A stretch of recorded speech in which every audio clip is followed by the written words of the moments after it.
Hello everyone, कैसे हैं आप सब। वेलकम टू विद्या गुरु।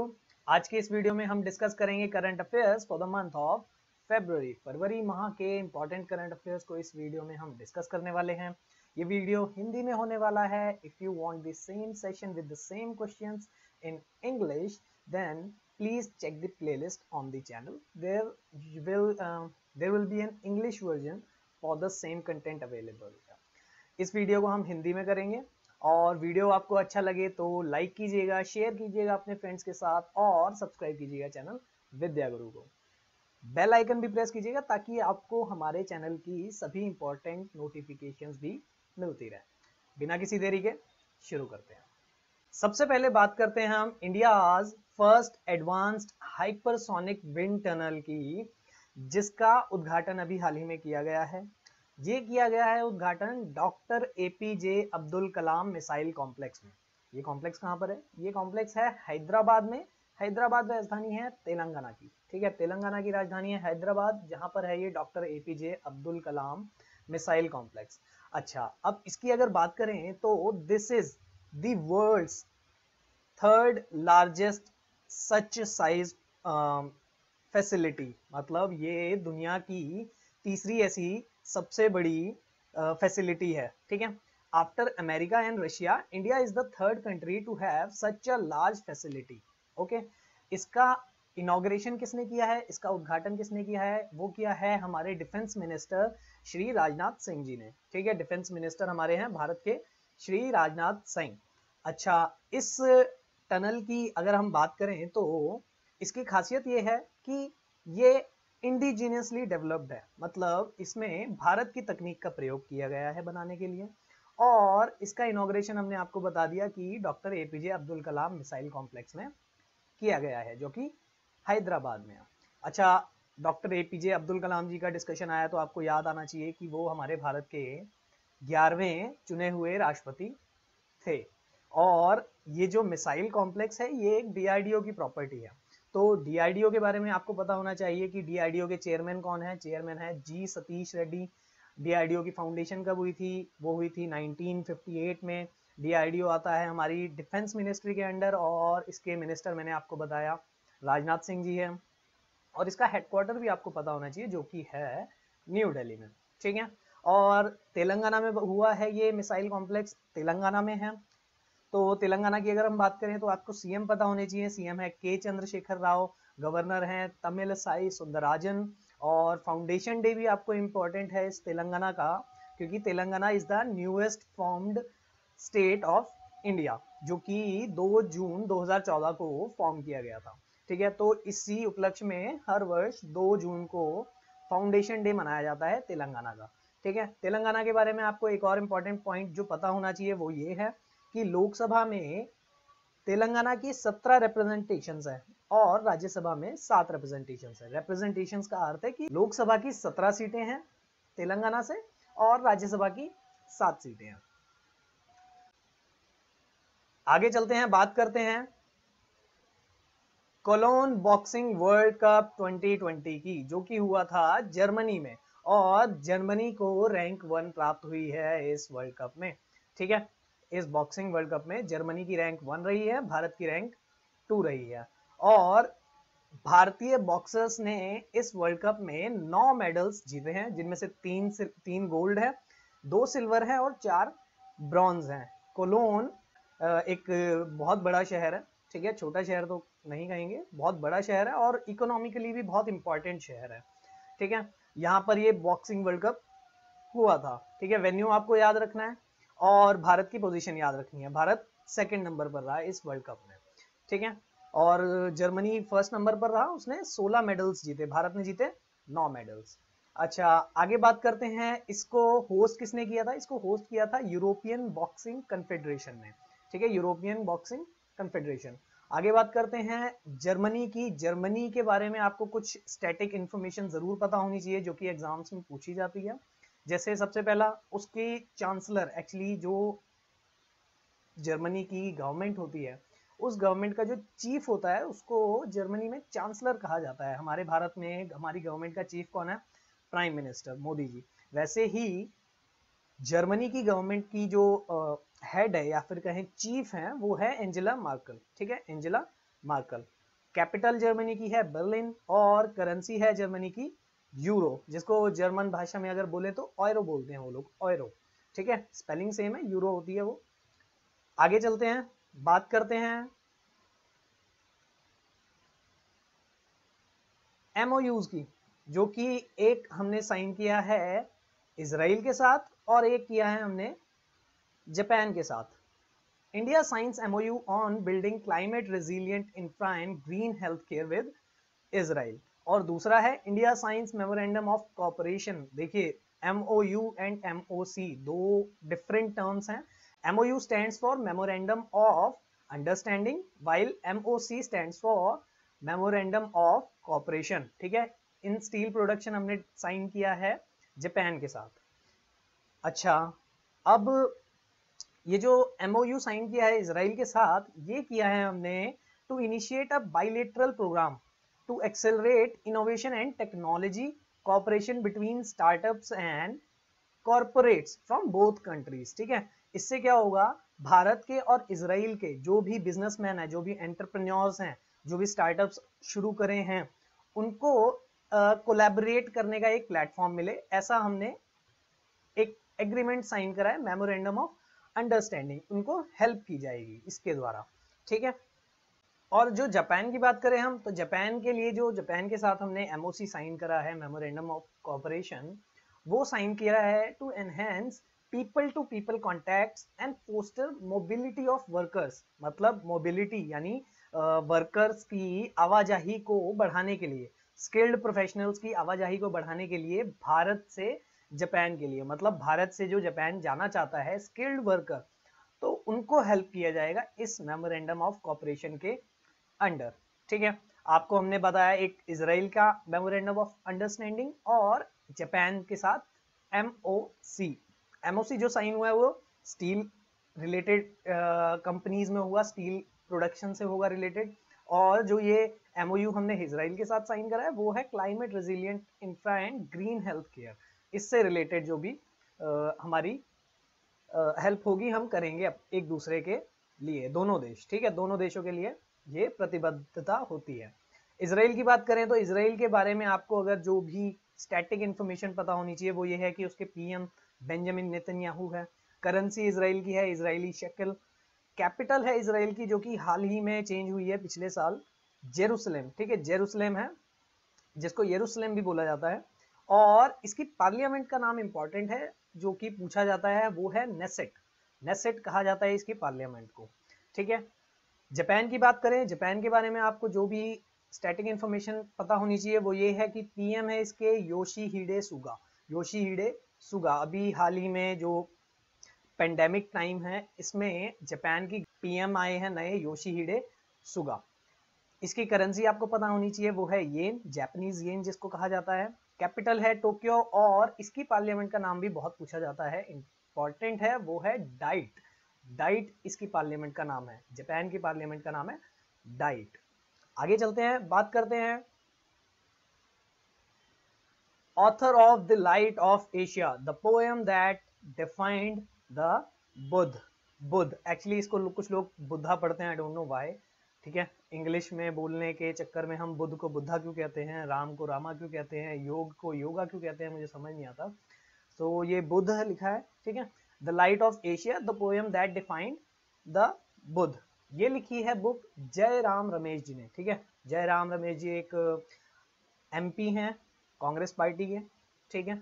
अच्छा, आपको इस बुक के नाम से कंफ्यूज नहीं होना क्योंकि एक बुक सेम नाम की लिखी हुई है एडविन आर्नोल्ड ने, एडविन आर्नोल्ड ने ये बुक एक बहुत पहले लिखी थी, ठीक है, तो उनके द्वारा भी ये एक बुक लिखी गई है। बट आपको याद रखना है कि ये जो बुक है इसका पूरा नाम क्या है, पूरा नाम है the poem that defined the Buddha. और जयराम रमेश जी के बारे में मैंने आपको बताया कि एमपी रहे हैं, ये राज्यसभा में एमपी हैं कर्नाटका से, ठीक है। कर्नाटका की बात चलिए तो कर्नाटका के बारे में आपको कुछ बातें पता होनी चाहिए, जैसे सीएम है उसके BS येदियुरप्पा और गवर्नर है वजूभाई वाला, कैपिटल है बेंगलुरु, लोकसभा में 27 सीटें हैं, राज्यसभा में 12 सीटें हैं। ये कुछ बेसिक पॉइंट्स आपको पता होने चाहिए, बेसिक स्टैटिक नॉलेज आपको होनी चाहिए जीएस में किसी भी राज्य से रिलेटेड, ठीक है। और जब भी आपको किसी भी राज्य का डिस्कशन मिले, मैं आपसे रिक्वेस्ट करूंगा कि आप उस राज्य की ये information, CM, governor, capital, Lok Sabha, Rajya Sabha representations revise करें। जितना आप रिवाइज करेंगे उतना आपको वो चीज याद रहेगी, ठीक है। आगे चलते हैं, बात करते हैं। माधव गोविंद वैद्य, who died recently, was the first spokesperson of RSS. RSS stands for राष्ट्रीय स्वयं सेवक संघ, ठीक है, राष्ट्रीय स्वयं सेवक संघ। माधव गोविंद वैद्य जो थे वो थे 97 ईयर्स के, और उन्होंने हाल ही में कोविड को भी मात दी थी, कोविड से भी रिकवर हुए थे वो, और वो इस आरएसएस संस्था के पहले स्पोक्स पर्सन थे, ऑफिशियल स्पोक्स पर्सन, ठीक है। आरएसएस के बारे में आपको बहुत सारी बातें आपको मिलेंगी न्यूज में, पॉजिटिव भी मिलेंगी, नेगेटिव भी मिलेंगी। ये आपका पर्सपेक्टिव है कि वो पॉजिटिव है या नेगेटिव। आपके लिए जो इम्पोर्टेंट है वो ये कि उससे जुड़ी स्टैटिक इन्फॉर्मेशन आपको पता होनी चाहिए। जैसे सबसे पहले उसकी फाउंडेशन की, उसकी स्थापना कब हुई थी, वो स्थापना हुई थी 27 सितंबर 1925 में। और इसके फाउंडर कौन थे, संस्थापक थे डॉक्टर केशव बलराम हेडगेवार। केशव बलराम हेडगेवार बहुत ही प्रोमिनेंट फिगर थे ये उस टाइम पे भी। और अभी के अगर कहा जाए जो चीफ हैं आरएसएस के, वो हैं मोहन भागवत। ये छठे चीफ हैं, 6th चीफ हैं ये आरएसएस के। और इसके चीफ का नाम भी इंपॉर्टेंट है जो आपको पता होना चाहिए, वो है सर संघ चालक। सर संघ चालक कहा जाता है आरएसएस के चीफ को, ठीक है। आरएसएस के बारे में और भी इंफॉर्मेशन आपको मिल जाएगी अवेलेबल नेट पर अभी के लिए हमारे लिए जो इंपॉर्टेंट है, जो जो स्टैटिक इंफॉर्मेशन आपको पता होनी चाहिए, वो ये है। आगे चलते हैं, बात करते हैं post matric scholarship scheme for 4 crore scheduled caste students worth rupees 59,000 crore has been approved by our union government, ठीक है। इसके बारे में बात करते हैं कि cabinet committee on economic affairs ने हाल ही में 59,000 करोड़ रुपए सैंक्शन किए हैं, अप्रूव किए हैं for post matric scholarship scheme. ये स्कीम क्या करती है, जो भी पिछड़े वर्ग के स्टूडेंट्स हैं जो हायर एजुकेशन में जाना चाहते हैं, उनको ये आर्थिक सहायता प्रदान करती है। इस स्कीम की बात करें तो इस स्कीम में 60% भागीदारी होगी यूनियन गवर्नमेंट की और 40% भागीदारी होगी उस स्टेट गवर्नमेंट की, जो कि इस जो भी स्टूडेंट जिस भी स्टेट से होगा उस स्टेट की गवर्नमेंट उसे वो पैसा देगी, ठीक है। आपको इस स्कीम से रिलेटेड इतनी बातें पता होनी चाहिए। और आपको जो पता होना चाहिए वो ये कि ये स्कीम आती किसके अंडर है, या फिर कहें ये स्कीम को मॉनिटर कौन करता है, वो है ministry of minority affairs. Ministry of minority affairs जो भी माइनॉरिटी रिलेटेड अफेयर्स हैं उन पर ध्यान देती है, उनका काम वो संभालती है।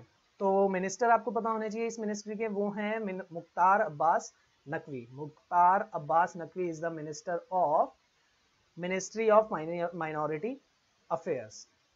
आगे चलते हैं, बात करते हैं India starts manufacturing high power locomotives at Madhepura Bihar, ठीक है। मधेपुरा में, बिहार के मधेपुरा में भारत ने मैन्युफैक्चरिंग स्टार्ट की है हाई पावर लोकोमोटिव्स की।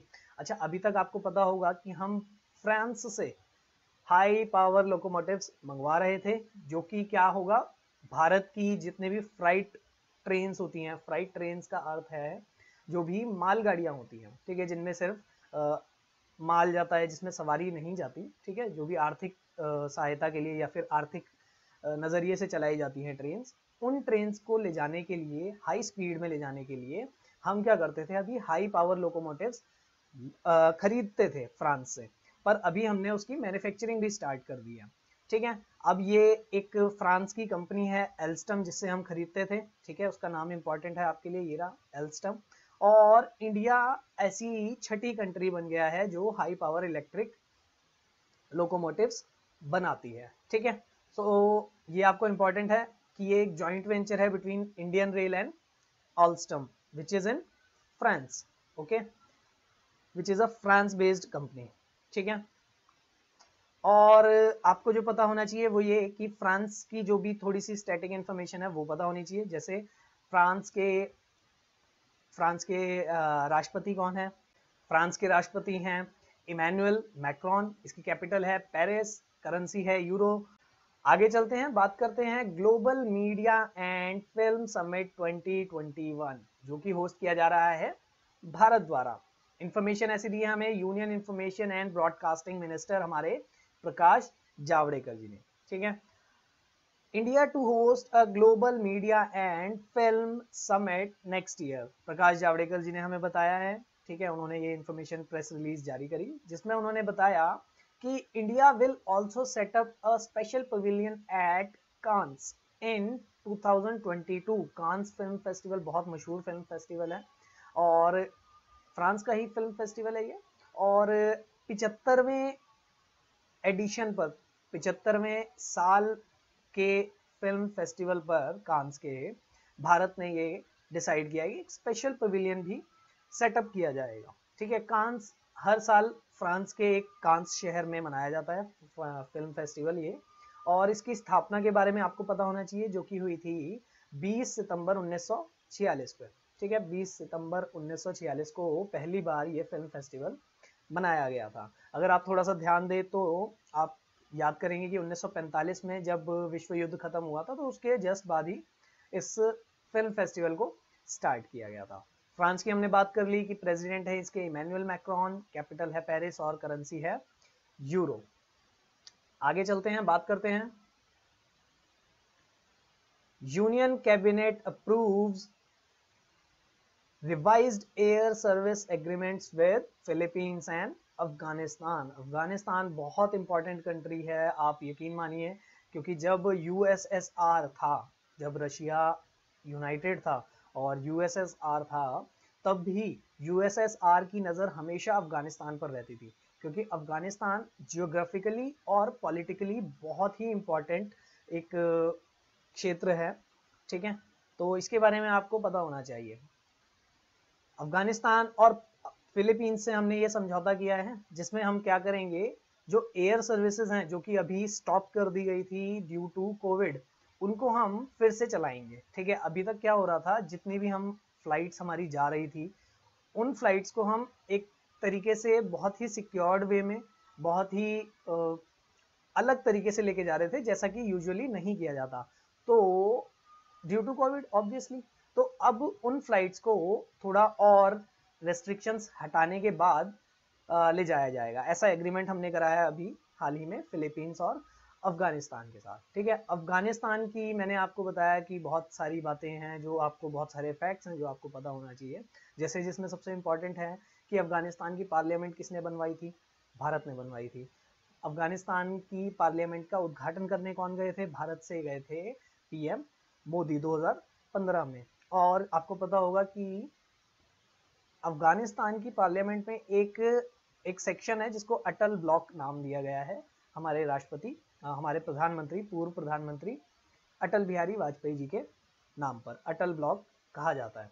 और अफगानिस्तान की बात करें तो अफगानिस्तान और पाकिस्तान का जो बॉर्डर है उसका नाम बहुत इंपॉर्टेंट है जिसको कहते हैं ड्यूरेंट लाइन, ठीक है। Durand line, Radcliffe line और मैकमोहन लाइन, तीन ये लाइंस हैं जो कि इंपॉर्टेंट हैं, जो कि एग्जाम्स में पूछी जाती हैं, आपको पता होना चाहिए। Durand line is the border between Afghanistan and Pakistan. Radcliffe line is the border between India and Pakistan. Bharat और पाकिस्तान के बीच के बॉर्डर का नाम है रेड क्लिफ लाइन। और यही नाम है भारत और बांग्लादेश के बॉर्डर का भी, क्योंकि पहले जब बंटवारा हुआ था तब पाकिस्तान दोनों एक ही थे, तो भारत और बांग्लादेश के बीच के बॉर्डर का भी नाम रेड क्लिफ लाइन ही है। मैकमोहन लाइन है भारत और चाइना के बॉर्डर के बीच, ठीक है। अफगानिस्तान में जो बॉर्डर पाकिस्तान और अफगानिस्तान का बॉर्डर है, जो कि उस समय अफगानिस्तान और ब्रिटिश इंडिया का बॉर्डर था, वो एस्टैब्लिश हुआ था 1893 में।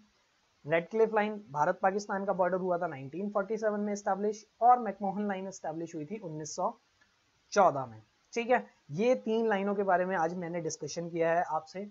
आई होप आने वाली वीडियोस में जब मैं आपसे पूछूंगा कि इन तीनों लाइंस का नाम क्या है तो आप कमेंट सेक्शन में जरूर लिखेंगे, ठीक है। अभी के लिए आपके लिए जो इम्पोर्टेंट है अफगानिस्तान से वो डिस्कस कर लेते हैं। First, capital is Kabul, Afghanistan की राजधानी है काबुल। इसकी करेंसी है अफगानी अफगान, एंड इसके प्रेसिडेंट हैं अशरफ गनी। ठीक है, Ashraf Ghani is the president of Afghanistan. आगे चलते हैं, बात करते हैं India's largest hockey stadium to come up in Rourkela. Rourkela Orissa में है। उड़ीसा में एक भारत का सबसे बड़ा हॉकी स्टेडियम बनने जा रहा है। ठीक है, और इस ही स्टेडियम में भारत होस्ट करेगा 2023 का हॉकी वर्ल्ड कप, जो कि 15वां एडिशन होगा इस वर्ल्ड कप का। ठीक है, हॉकी के बारे में आपको पता होना चाहिए, hockey is the national sport of India. ठीक है, और हॉकी वर्ल्ड कप जो 2018 का था, इससे पहले वाला यानी 14वां एडिशन, वो भी भारत में ही होस्ट किया गया था, भारत ने ही होस्ट किया था।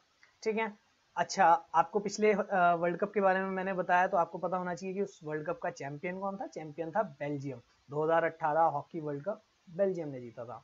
हमारे देश में हॉकी की लोकप्रियता बहुत ही कम है, तो इस पर जो क्वेश्चंस आते हैं उनका जवाब दे पाना मुश्किल होता है स्टूडेंट्स के लिए।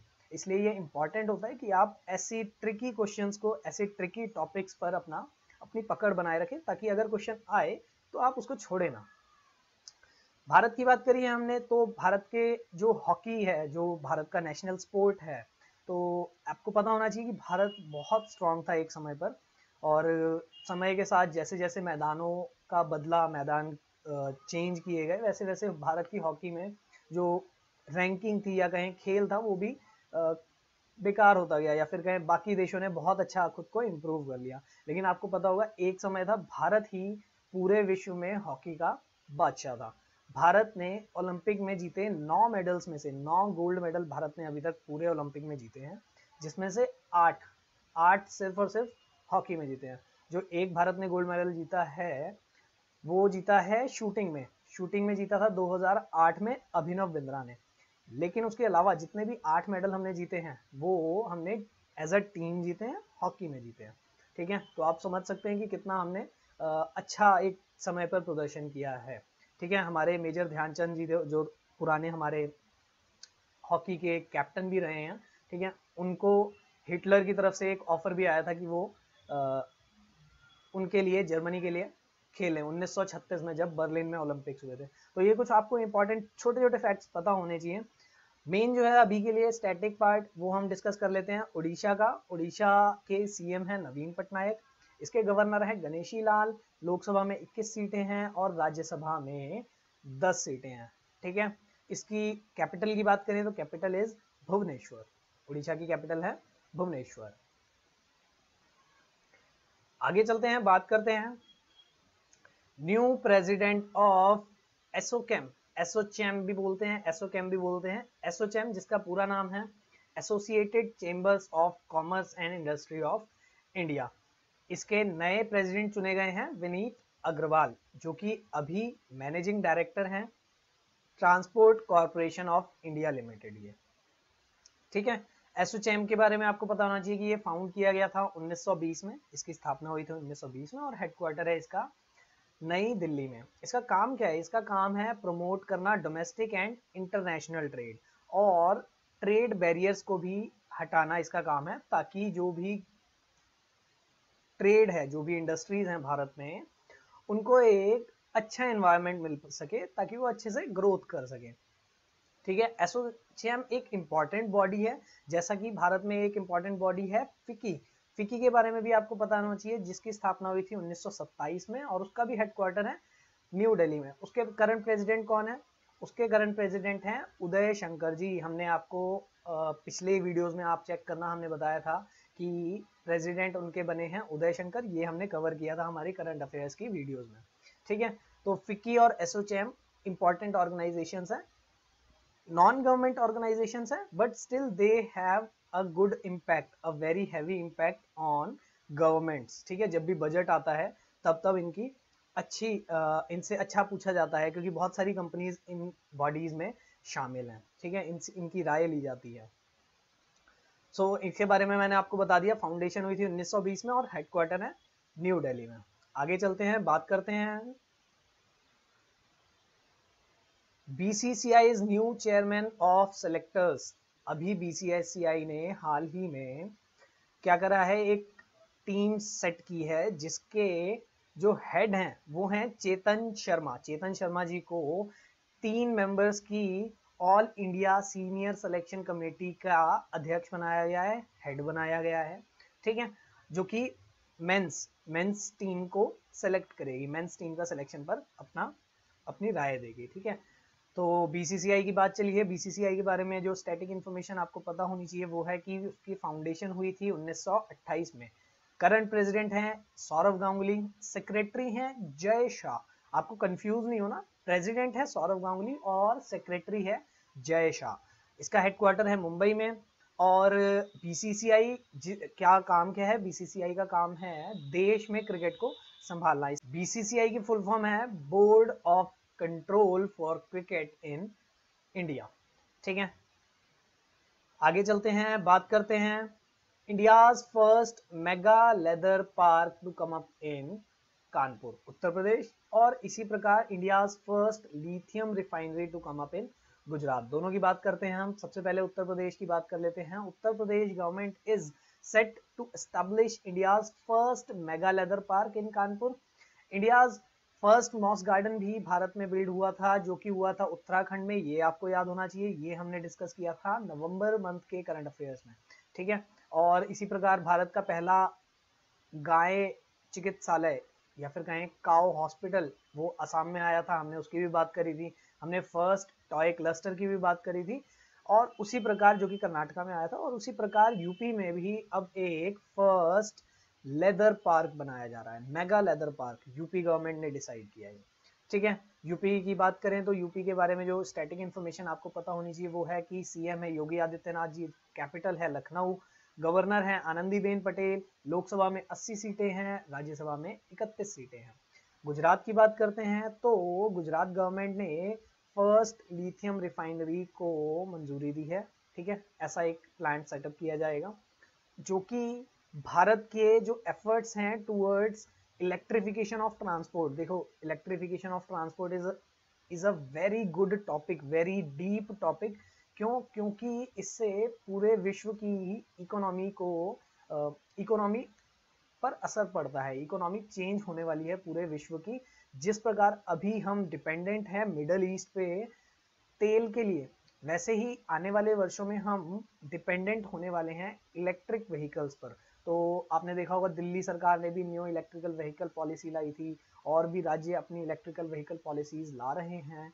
तो विश्व पूरा इलेक्ट्रिफिकेशन ऑफ ट्रांसपोर्ट की तरफ बढ़ रहा है। तो ऐसे में एक लिथियम रिफाइनरी फैक्ट्री भारत में होना इज अ बिग थिंग। तो ऐसे में गुजरात एक ऐसा प्लांट सेटअप कर रहा है, तो गुजरात के इस एफर्ट के बारे में आपको पता होना चाहिए। अच्छा, लिथियम जो ये रिफाइनरी होगी, ये रिफाइनरी एक्चुअली करेगी क्या? जो भारत में लिथियम बहुत ही कम पाया जाता है सबसे पहले तो जो भारत में लिथियम आएगा उसकी रिफाइनरी उसको रिफाइन किया जाएगा ताकि बैटरीज जो भारत में बन पाए, आगे भारत में बैटरीज बन पाए। अब गुजरात की बात चलिए तो गुजरात के बारे में जान लेते हैं। गुजरात के सीएम हैं विजय रूपानी, गवर्नर हैं आचार्य देवव्रत, लोकसभा में 26 सीटें हैं, राज्यसभा में 11 सीटें हैं। आगे चलते हैं, बात करते हैं India's first driverless train by DMRC, Delhi metro rail corporation, और इसका उद्घाटन किया है हमारे प्रधानमंत्री नरेंद्र मोदी जी ने। पीएम ने हमारे India's first ever driverless train operation का उद्घाटन किया है। अभी ये ट्रेनिंग फेज में था जिसके ट्रायल को सफल पाया गया, ठीक है, सुरक्षा पैमानों से भी और क्वालिटी स्टैंडर्ड्स पर भी, ठीक है, सेफ्टी एंड क्वालिटी स्टैंडर्ड्स पर, दोनों ही स्टैंडर्ड्स पर जो हमारी ड्राइवरलेस ट्रेन है इसको खरा पाया गया, तो अब इसको मंजूरी भी दे दी गई है। तो पहली ट्रेन अभी भारत में हाल ही में चली है ड्राइवरलेस ट्रेन, डीएमआरसी ने चलाई है। डीएमआरसी की बात करें तो डीएमआरसी वाज फाउंडेड इन 1995। इसके मैनेजिंग डायरेक्टर हैं मंगू सिंह, और भारत की पहली मेट्रो सेवा, जो पहली मेट्रो रेल चली थी वो थी 2002 में। दिल्ली मेट्रो की बात हम कर रहे हैं, यहाँ पर कोलकाता मेट्रो की बात नहीं कर रहे हैं, ठीक है। Kolkata metro is an initiative by Indian rail, Indian railway के अंडर आता है कोलकाता मेट्रो, लेकिन DMRC is a separate kind of organisation, ठीक है। हाफ दिल्ली गवर्नमेंट का शेयर है इसमें और हाफ यूनियन गवर्नमेंट का। इसके बाद चलते हैं, बात करते हैं हम फास्ट टैग, जो कि अभी मैंडेटरी कर दिया है फॉर ऑल 4 व्हीलर्स, ठीक है। 4 पहिया वाहनों के लिए, सबके लिए ये मैंडेटरी कर दिया गया है। फास्टैग जो है वो RFID टेक्नोलॉजी पर काम करता है। RFID की फुल फॉर्म इंपॉर्टेंट है आपके लिए, which is radio frequency identification. आपकी कार्स जो टोल पे करती हैं, ठीक है, रोड्स पर, तो वो टोल्स अब ऑनलाइन पे किए जाएंगे यूजिंग फास्टैग, ठीक है। FASTag is an electronic toll collection system in India operated by NHAI, national highway authority of India. It was launch in 2016, 2016 में ये लॉन्च किया गया था और RFID पर ये काम करता है। RFID यूज करके ये टोल कलेक्शन करता है। NHAI के बारे में आपको पता होना चाहिए, इसके चेयरपर्सन है संजीव रंजन, हेडक्वार्टर है इसका न्यू दिल्ली, और ये आता है ministry of road transport and highways के अंडर। इसके मिनिस्टर हैं नितिन गडकरी। आपको इतनी स्टैटिक इंफॉर्मेशन NHAI के बारे में पता होनी चाहिए। आज की वीडियो में इतना ही गाइज। आई होप आपको ये वीडियो अच्छी लगी होगी। वीडियो अच्छी लगी होगी तो प्लीज लाइक कीजिएगा, अपने फ्रेंड्स के साथ शेयर कीजिएगा, विद्या गुरु चैनल को सब्सक्राइब कीजिएगा, बेल आइकन को जरूर प्रेस कीजिएगा ताकि हमारे आने वाली करंट अफेयर्स वीडियोस की नोटिफिकेशन भी आपको मिलती रहे। आपसे यहीं अलविदा लूंगा, आज के लिए इतना ही, धन्यवाद।